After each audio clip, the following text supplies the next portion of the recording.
आप ये बताइए, बीजेपी ये कह रही है हमें बहुमत नहीं मिला तो क्या, मैंडेट तो एनडीए के लिए है ना, 272 से बहुत ज्यादा सीटें आई हैं, और वो ये भी कह रहे हैं बीजेपी की जितनी सीटें आई हैं आप सबकी मिलकर भी उतनी नहीं आई हैं।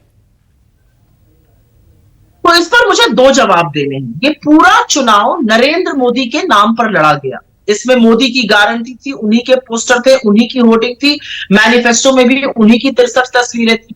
तो जब बीजेपी की खुद की 63 सीटें कम होती हैं, और बीजेपी उत्तर प्रदेश में हारी, बिहार में हारी, पश्चिम बंगाल में हारी, गुजरात में एक सीट हारी, महाराष्ट्र में बड़ा हारी, राजस्थान में हारी, तमिलनाडु में जहां पर बड़ी बड़ी बात करते थे वहां से भी साफ हुई, तो फिर मैं ये पूछना चाहती हूं कि बीजेपी कौन से चुनाव लड़ने की बात करती, कहां से ये 400 नंबर आ रहे थे?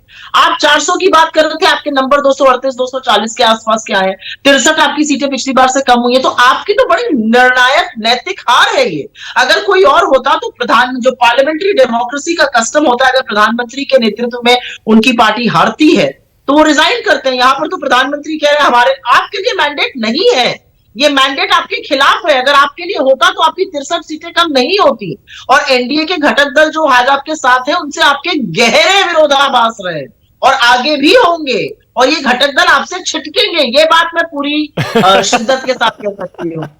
पर लेकिन देखिए सुप्रिया, ईमानदारी से मैंडेट आपके लिए भी नहीं है, आपके लिए 99 सीटें हैं, और आपके गठबंधन को कितना 238 है, शायद 238 है, तो आपके लिए भी नहीं है। अगर आप कह रही हैं उनके लिए नहीं है, तो इंडिया गठबंधन के लिए भी नहीं है। लेकिन एक सिटिंग गवर्नमेंट के खिलाफ जब मैंडेट आता है तो वो मैंडेट विपक्ष के लिए होता है। देखिए, मेरा अपना मानना है कि ये मैंडेट जनता ने अपने मुद्दों के लिए दिया है। अब वो विपक्ष में रह के हमें वो मुद्दे उठाने या सरकार में रहकर जो वादे थे वो पूरे करने, ये देखना होगा।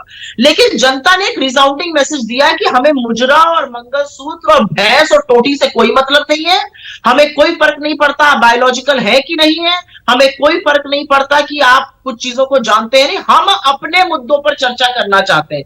जनता ने महंगाई पर, बेरोजगारी पर, आर्थिक असमानता पर, बढ़ती हुई इनइक्वालिटी पर, गरीबी पर, महिला सुरक्षा पर, और सबसे ज्यादा किसान और मजदूर के लिए वोट दिया। और मैं एक बात आपसे और कहूंगी मानक जी, यहां पर जनता ने बड़ी समझदारी से वोट किया, और इसीलिए कल मैं भाव विभोर हुई, क्योंकि हिंदुस्तान की जनता कमाल की जनता है।